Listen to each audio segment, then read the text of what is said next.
Again, thank you so much for being the first second guest here, the The first first returning guest. second guest that's also part of your obsession with me being the fourth show. It has to be. It's in your name. Come on. Yeah. I don't get how more people don't take advantage of that. Like the fourth of the month is like the fourth focus day, where everyone Oh, needs this is a to. good idea. Yeah, yeah. I think we will launch our own theme every month, and you have to Yeah. put hashtag the fourth focus day. Okay. And You're trying to get a job again, aren't you? I am. Yeah. That I'm trying. I'm always trying to get a job. No, Uh, that is a good idea. okay, I think we should do that. it will go a long way to have people recognize your name, at least. It, hopefully, something surely eventually will. So last time you were here was, I think, September, August last year, and since Well, you should then, know. It was your channel. yeah, I should know, but I don't. Yeah. And since then, a lot of things happened. A lot of different things happened. The one that I want to speak first, I will try to go chronologically, but I will probably fail. Okay. But the first is the VP Awards, the thing that you created last year. I know the story behind the creation, but Yeah. can you give the audience a bit of a perspective of I how things unfold behind the curtains? um interestingly, it is the first answer. So yeah, the VP Awards, in terms of what the public saw, the VP Awards started. They were first announced on the second week in December, the 14th of December. And that's when I put up that kind of neon style, the logo idea, if you will. And that's, what people. Oh no, I tell a lie. Actually, just before that, I did like a really low quality one for one of the Tuesday discussion topics, saying, "Would you like to see something like this?" And people were like, "Yeah, yeah, great." Now, what they didn't realize is that was my ongoing prototype, if you will. And a few days later, then I launched that post on the 14th I have saying, I have to admit I wasn't expecting that year. I saw the discussion, "Yeah, but I yeah, was no, like, neither was okay. I." So that's the thing. So yeah, it came really quickly. Now, behind the scenes, so what happened was at end of November time, I was kind of just feeling and I needed some new idea, and I didn't know what to do, and the award idea was something I'd had in the back of my head for quite a while. It was something I've always thought the VP space needed, would get eventually, and would work. But yeah, at that time, it wasn't really what I was kind of planning. And yeah, what was I doing? It was I was actually using, so from work, I've got SolidWorks, which is just a 3D CAD design tool, which we use for engineering. And I was drawing a 3D model of my logo for no real reason. So, and I made this just of the Fourth Focus logo, that one, a bit flat, but with each letter at a different height. Yeah. And I just kind of playing around with this model. And because I put it on a base, I was like, oh, it kind of looks cool, like it's on an award plinth or something. And then I thought, oh, maybe that's what I should do right now. See if I can come up with these awards that I wanted to see happen. So yeah, so that was the very start of December, first day in December, because I looked at the file earlier, and it was December the 1st that I made that. So 1st of December, I had no preparation for the VP Awards. There was no VP Awards. They didn't exist. There was no name. There was no logo. There was nothing. So I thought, okay, well, Did you, while working in the short time, in the short period, did you have names for the VP Awards instead of the VP Awards, like no.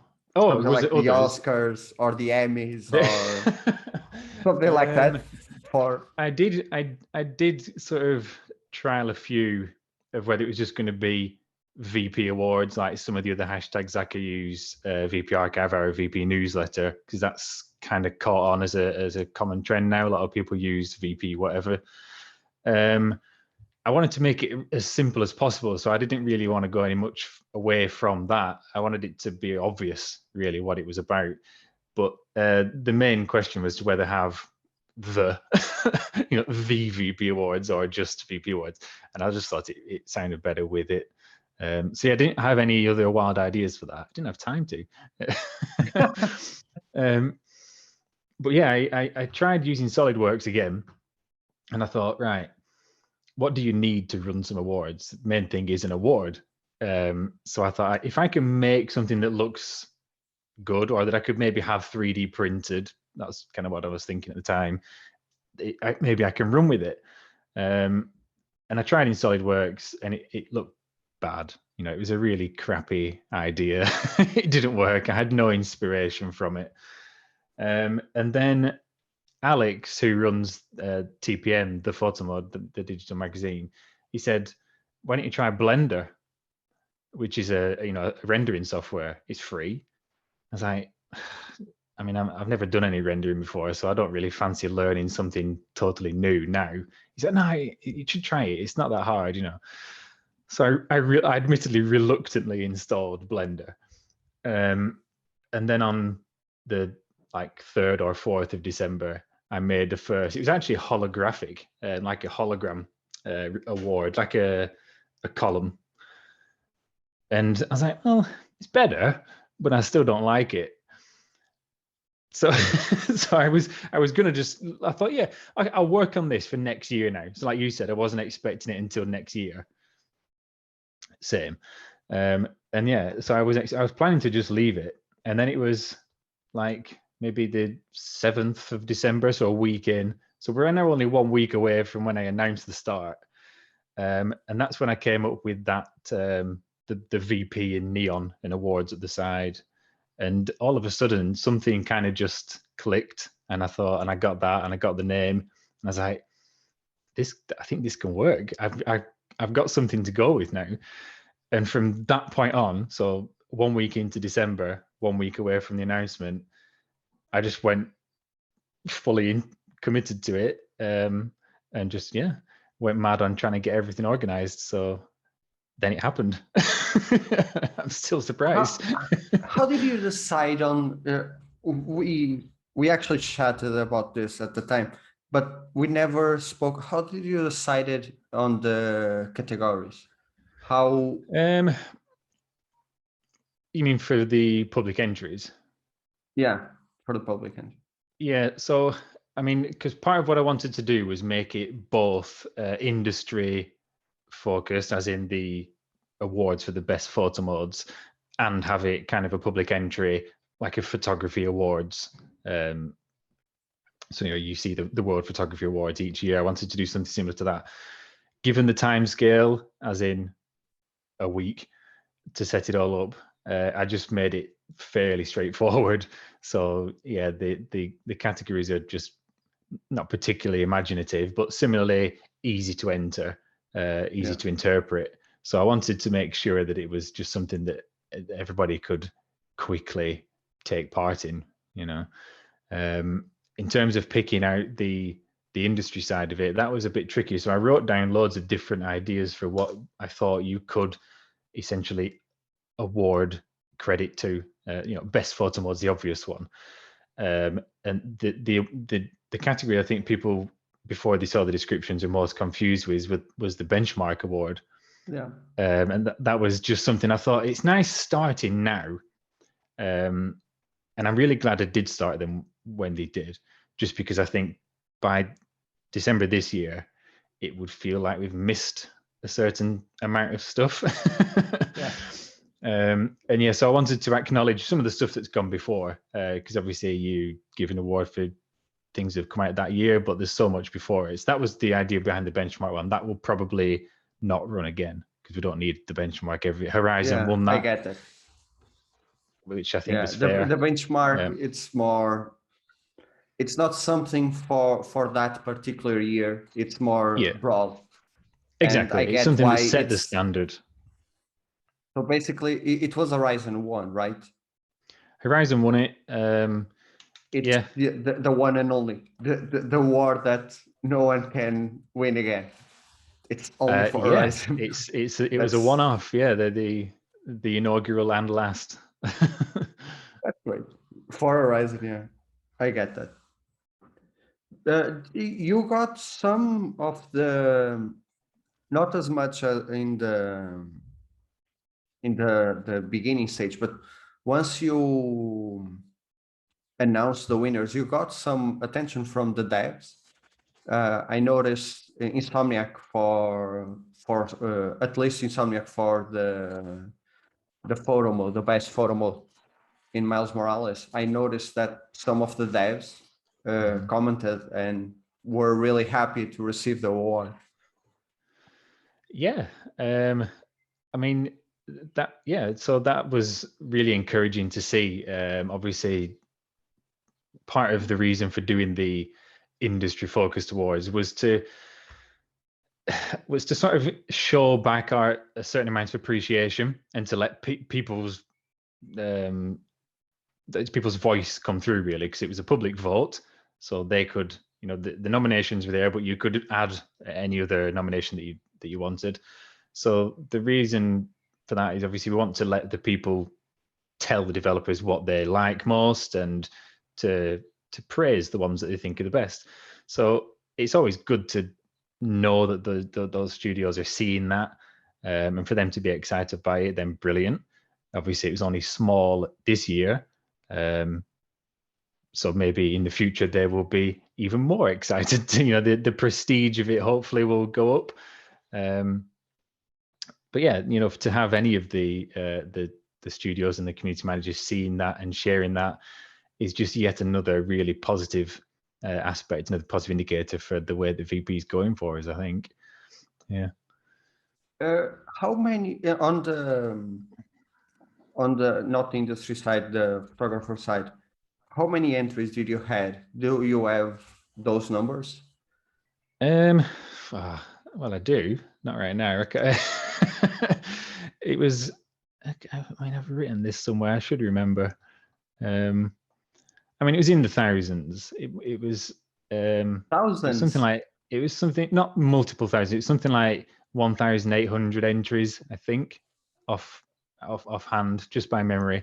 We can look that up and put a little disclaimer on the bottom as to what the what the actual answer was, if you want.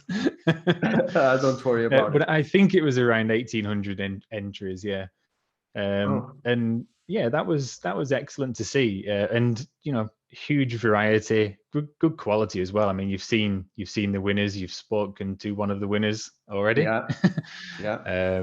And that's exactly what I wanted to see from it, is to you see photography awards and you see the very best of what photographers can come up with.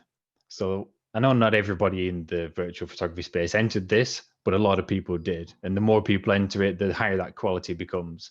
So as this goes on, what you will see each year is the very best of what virtual photographers can come up with. And that in itself, hopefully then serves, to inspire other people to get involved. One of the things that I talked with Finn last week is the fact that he's very new to the community. Recently, pretty recent, 1 year, let's say, more or less, being active, and he won Best Action Shot. And I thought that was great before he won, and even greater after, because it means that you don't need to have it's new friendly the way the VP awards work. It's a bit new friendly. You don't have to have this pretty large catalog of photography, Yeah. a lot of experience. You can just enter your shot and your chances of winning are the same as someone that has been doing this for 7 years. It's completely that it's a great thing to see.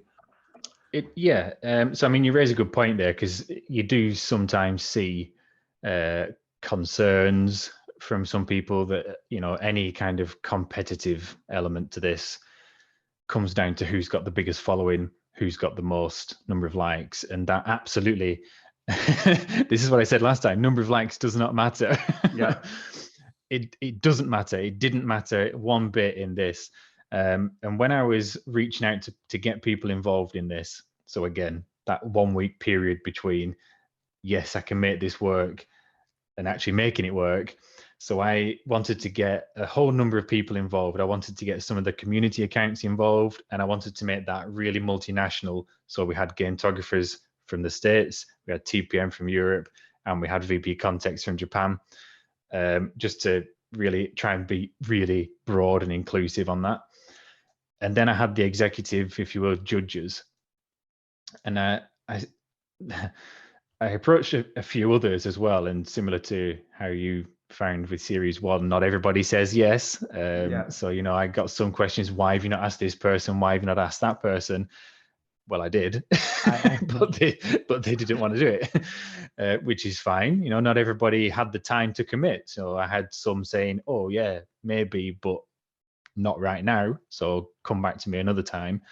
But yeah, the kind of people I was approaching and the kind of people that were on the judging panel was people with real world professional photography experience and that crossover with the gaming industry. So again, it's that not making it just about the closed community. So you don't have to have been in the Twitter bubble, if you will, for now. You know, they don't know that. They were totally unaware of who any of those people entering actually were. So they're absolutely no bearing on number of followers, etc. And yeah, it also, I think, I was really consciously trying to create that crossover between different creative mediums. I want virtual photography to not be inwardly focused. I want it to reach out to get new people involved all the time. And when we see professional photographers coming across it and going, this is really great, I really enjoy seeing the quality of the work, and afterwards to say, yes, I'll do that again, that's brilliant for me. That's great. That is really awesome. One last question about the VP awards is, in such short notice, did the juries were like, really? Do you have to do this like in 5 days? Can't you delay something? Can't we do it next year? Did some of them were concerned? The ones who agreed to do it, no, they weren't. Okay. Like I said, some people didn't have the time to do it that particular year, and that's not a problem. And by the way, it's not. I didn't ask different ones. The ones who did agree to be on the panel were not like replacements or anything. My idea was to have at least one judge per category. So I was going to kind of have one head judge per category. And that was kind of intended to break down the burden a little bit so that everybody wouldn't have to judge everything. Yeah. So yeah, as you can imagine, the plans changed a little bit on the fly. And same with the sponsor. So the prize for the award winners was donated by Topaz. I think I announced that it was after the start, wasn't it? It was like the 22nd of December. That's because that's when I got it. I didn't withhold that information. I was working on getting sponsors right up until that point.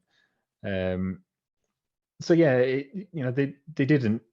I mean, because I think when did the public awards close? In the middle of January, wasn't it? So we had about 4 weeks. Yeah. So yeah, it was no problem. The harder part actually was setting up the logistics to run the voting.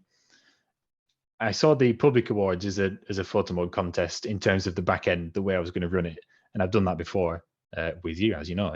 Yeah. I was already set up to run that, so that wasn't a problem.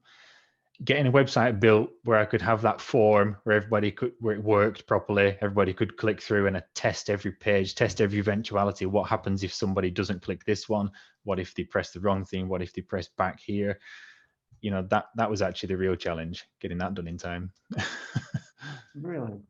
Well, so I was actually lying. My last question is about the VP Awards. Can we expect another one this year? Yes. Did I you will. start preparing, or are you waiting for December to Oh, start I think preparing? I work best at the last minute.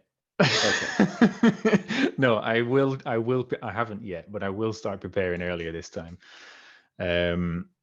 Hopefully, I mean, the thing I will spend more time on is getting a bit more support and sponsorship for it. I think that's something that you can't really do right at the very end, because getting someone to commit to a decision like that doesn't necessarily work overnight. Yeah, there will be another one. It would be wrong of me to not follow up on that, given how positive the response to it was.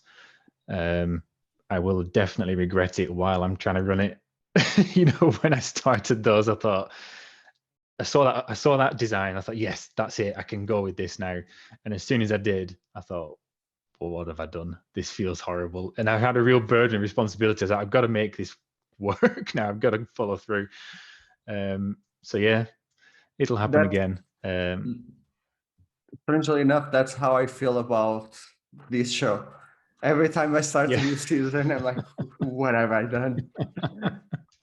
You touched something that I was going to ask you about reaching out to people for your projects, not just the VP awards, but like your website, your reviews, things like that.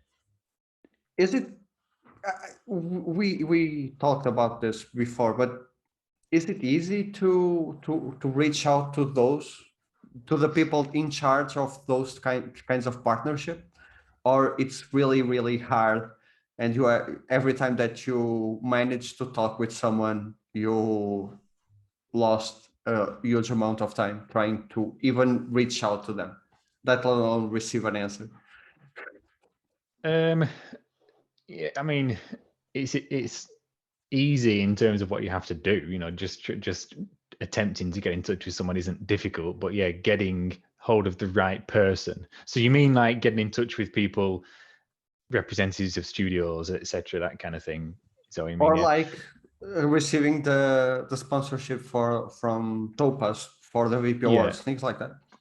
Yeah, it really is. I mean, so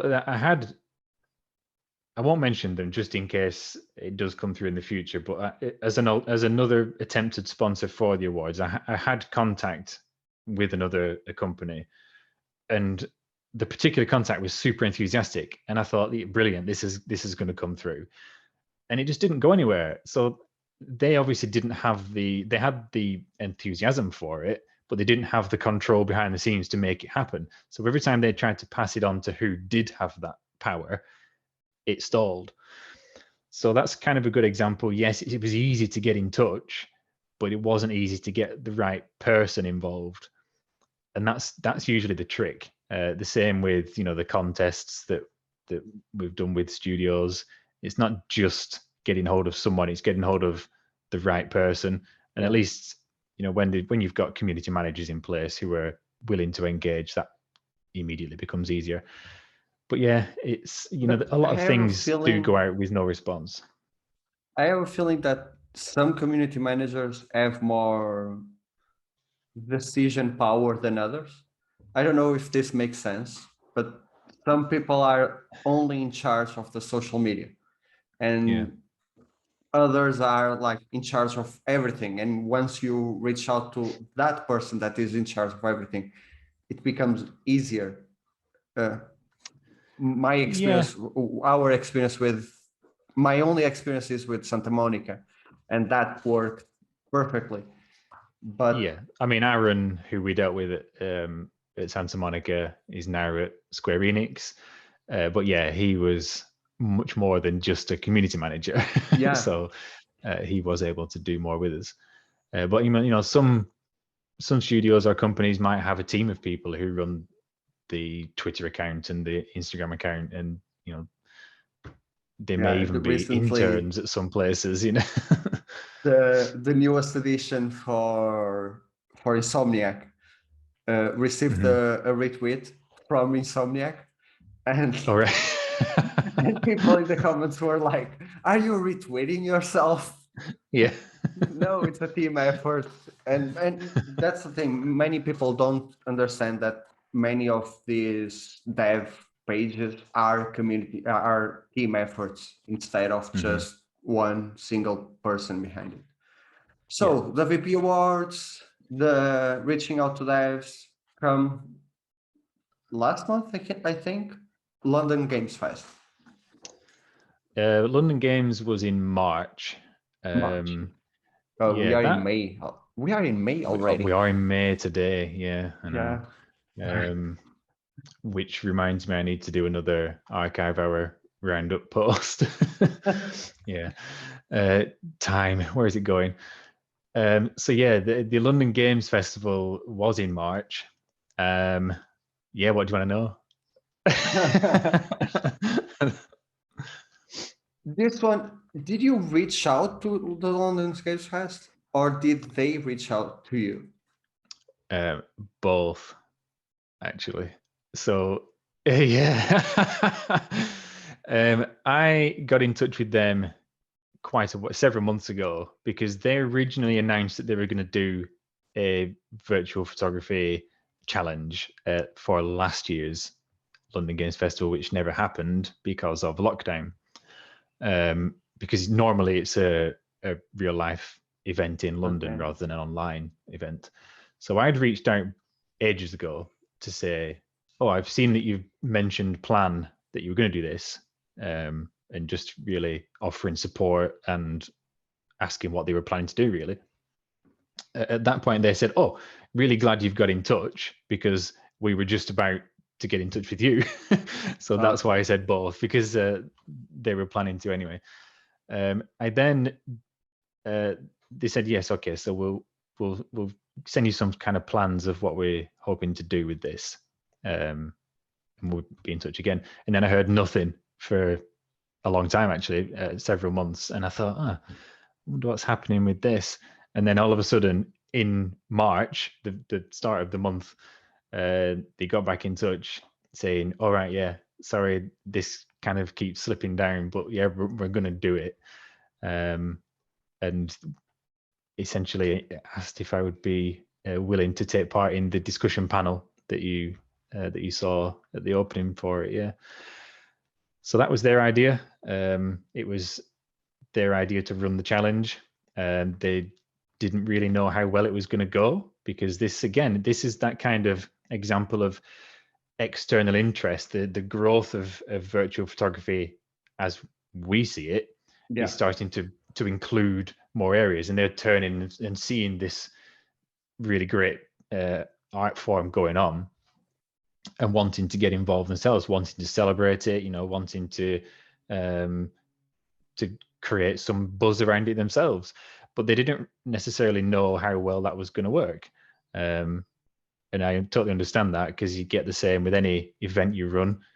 You want people to join in, and if they don't, then it doesn't really work out so well. But yeah, it was their idea, and it was something I was really pleased to be involved in, actually.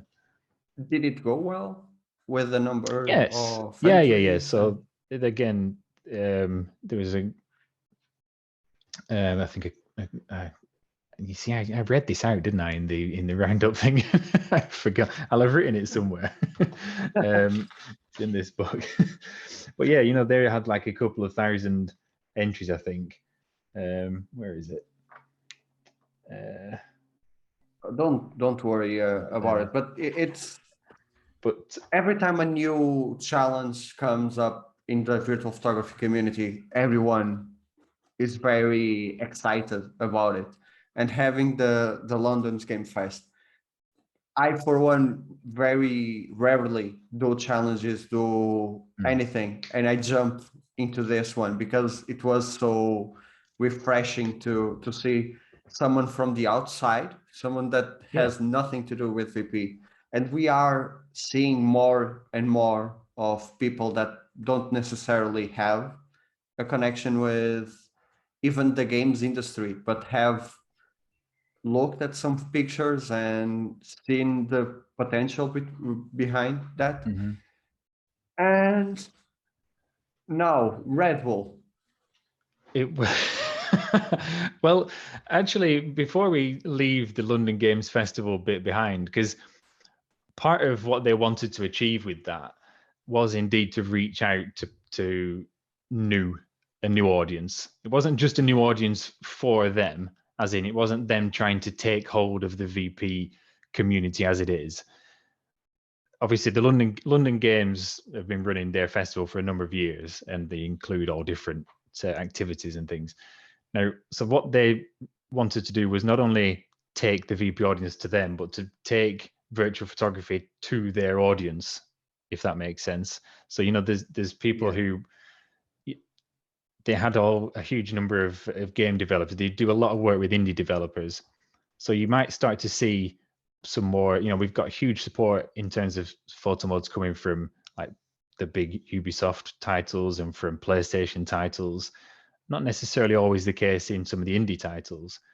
So even on the internal side of it, you've got the studios and the developers that are involved with London Games watching all those live streams. And by the way, the VP Challenge stream was one of the most viewed videos of the London Games Festival. Yeah.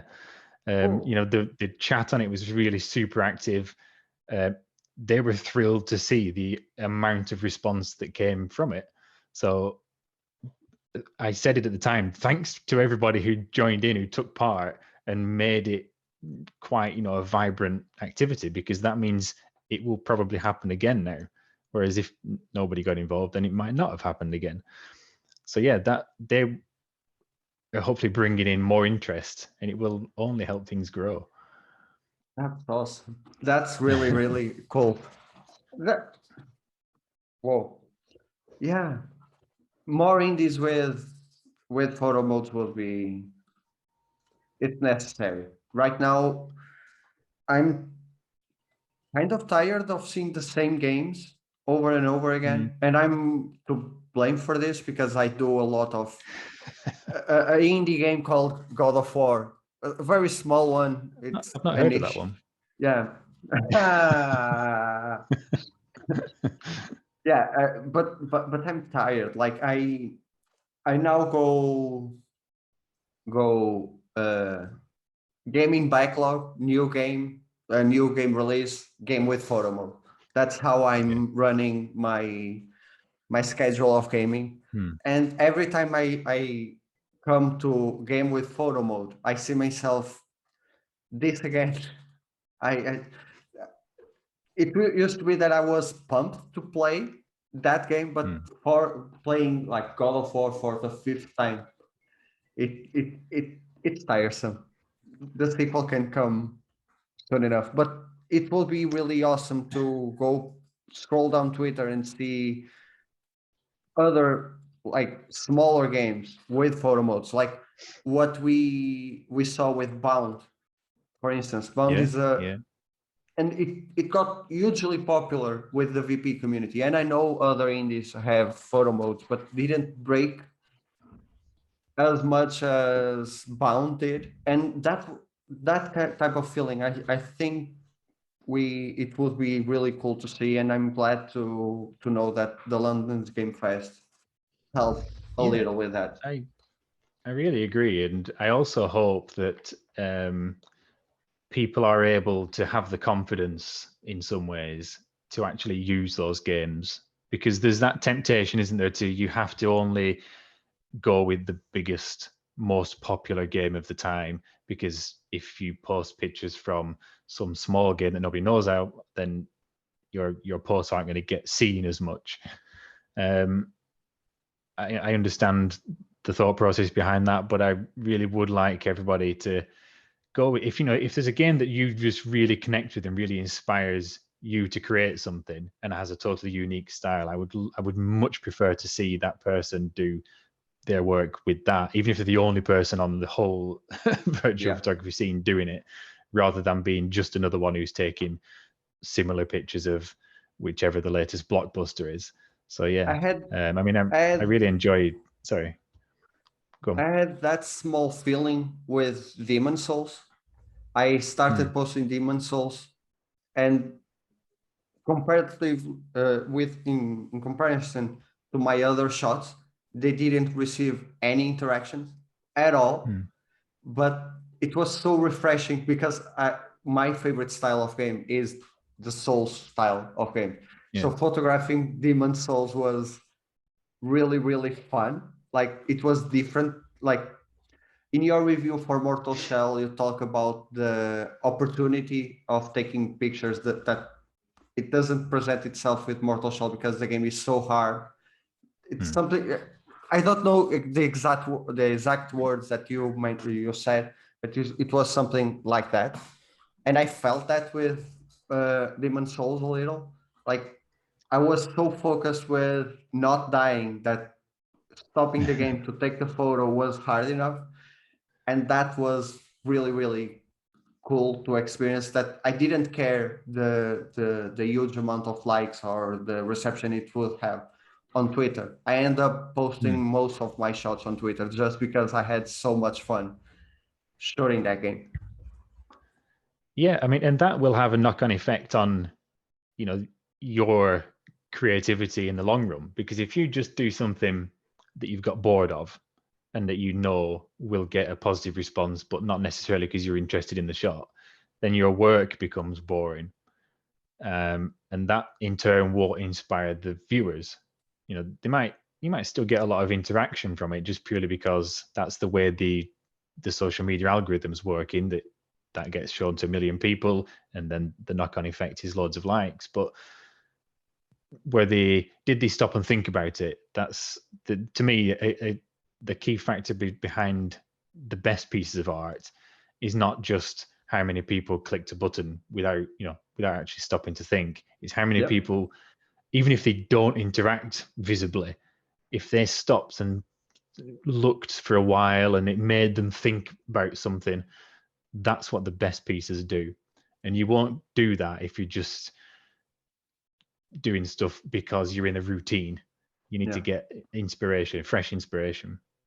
That would be a really cool analytic to see how much time people spend view time. View time. That would be a really, because Twitter analytics are horrible. They tell you nothing about most things, but that would be a cool feature to have in the analytics. Yeah, I mean, imagine how an art museum works. If you see people wandering around an art museum, they don't rush through as quickly as possible and going like.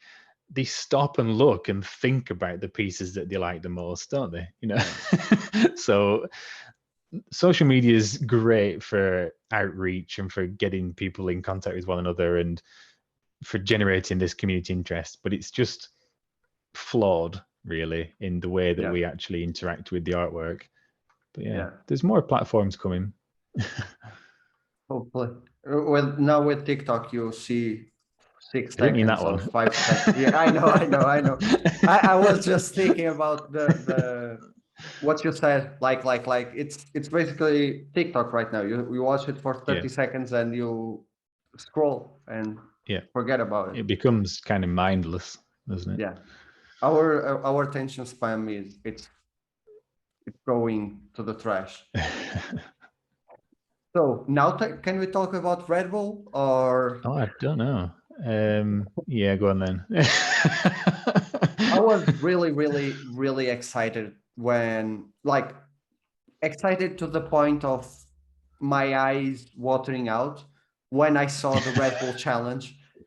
Not when you announced that you were working with them, sorry, but when they announced, because it was like a big brand taking an interest in. And then I was heartbroken when it was US only, but that's Yeah. another topic for another day. Oh, But we've I was probably really, got really time. we don't we don't have time. But I was really, really excited when Red Bull announced it, and I sent the link for everyone in the US that I know about for them to enter. The prize is awesome. It's a really cool challenge, at least for someone that can't participate. It is a great challenge. And Yeah. then, like a month Oh, after that, you come mhm. and announce a partnership with them. It was probably more than a month actually. Um, I'd like to say, first of all, totally agree with everything you just said about the partnership with Red Bull and PlayStation and the 5 studios that are involved. It is massive. It is really significant. I wrote an opinion post about it, which was before well, it was after I was already in discussion with them, but it was before I had any real partnership. So the opinion post is not written on Red Bull's behalf. That is purely my opinion, and that is valid, I think, for the benefit of the VP audience. If you want to know why it matters, read that opinion post. It is unfortunate that it's US only, but that's obviously just down to the fact that it's a partnership between Sony and Red Bull Media House, which is an American company, and it's all based on American law. We won't get into that, okay? But yeah, the profile of these partners is huge. Yeah. You know, Red Bull don't get involved with something just for a one-off, just for a laugh. They get involved with things, and also they don't get involved just because they think they're going to make loads of money from it or whatever. Most of the Red Bull promotions probably They cost already them, you know. have loads of money. So Exactly. They're a marketing company disguised as the world's biggest drinks brand, you know. yeah. Now, for them to see the potential, and as I've been saying for so long, that I was convinced that this year, 2021, was going to be a big turning point for virtual photography. And this is exactly the kind of reason why. For a company like that to see the potential that exists in the products that are coming out of photo mods, the creativity that people have got, and that engagement between the audience and the industry, for them to see it, what does that tell you? It tells you that it's enormous. The potential is huge. And you just look at the other things that they've done. You know, the Flugtag, which is the flying machines, the Red Bull, what's it called, the soapbox race. You know, that's just a kids' sports day event, and now it's an international. Right down my street, there used to be the Red Bull Air Race. Yeah. And like my city would stop to watch the Red Bull Air Race. It was down by the river, and they would perform like tricks in the air with planes with Red Bull on it. It was awesome. So yeah, it's like you said, it's a marketing company disguised it is as the sky is the limit for it. yeah. I can see, you know, there will inevitably be some people who think the opposite, and they hate the idea of what is their kind of niche hobby being taken by a big corporation. But that's the wrong way to look at it. It's completely the wrong way, I think. Ultimately, everybody benefits from something like this. The profile of everything increases because, you know, what do you want to see happen? You want more photo modes. You want better photo modes. You want the people who are really good at actually capturing these images to be able to get some benefit from it. That starts to happen when things like this come into the industry, come into the space. You know, there'll be bigger opportunities in the future. Yes, this one for now is US only, but don't let that get you down. Take the positive of the involvement that they've already put in. Yeah, I think wonders of it. I was, it's like seeing the bubble burst, but instead of bursting, and this is really awesome in the VP scene, the bubble isn't bursting, it's expanding. Mm-hmm. Instead of bursting, and that's really awesome because it's not going suddenly mainstream and being more popular than esports or something like that. It's like you said, it's more people taking an interest in this niche, and more opportunities are coming. Just look at Viking Dad. He Yeah. started as uh, a normal VP interested in one particular game, and now he works for the company. And fingers crossed that that will happen to more people. Well, I think it probably will. I mean, so Kevin was the perfect example. You couldn't have really given a better audition for the job than what Yeah, he did. I, That's like a 2-year interview. he did a video on the birthday on the second anniversary of Days Gone, and I said, you already had the job, you weren't paid for it. Yeah, But yeah, that's true. he already, yeah. But same question as the London Game Fest. Did you reach out to Red Bull, or did they reach out to you? No, I Both? did not. Not both. Not both. So my thoughts on it were similar to yours. Really excited, followed by disappointment of being ineligible. And I thought, oh well, never mind. It's really long, because the Red Bull Capture Point started the 1st of February and runs until the 21st of May.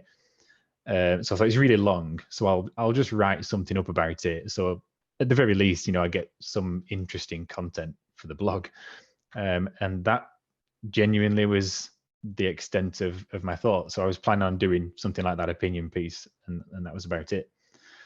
It was actually PlayStation directly, as well as the studios involved, that reached out to me,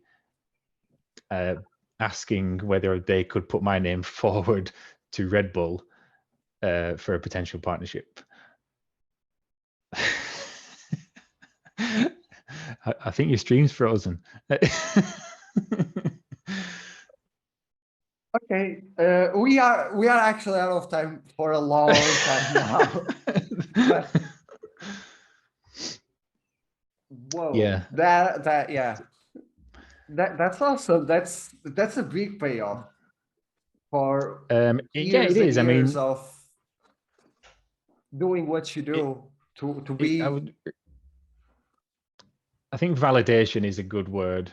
Yeah. So the reason I think that they came to me was because what Red Bull were looking for. So obviously they'd already started the contest, as you mentioned. It was about a month later, maybe more.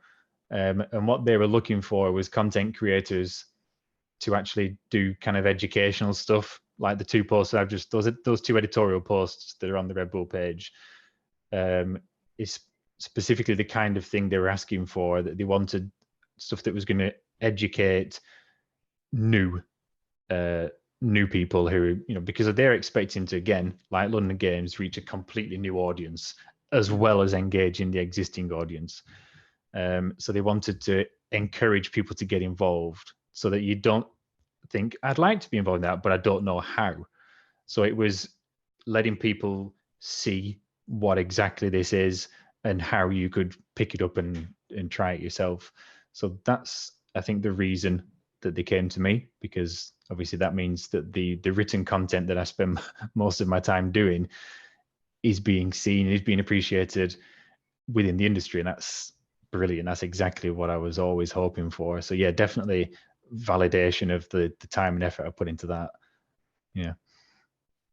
Last time you were on the show, we had an argument about which one of us was the biggest PlayStation fan, and to you that moment was pretty cool, right? Like to have Oh yes. PlayStation. Yeah, I mean, I'm there's no really doubt happy about for you. that.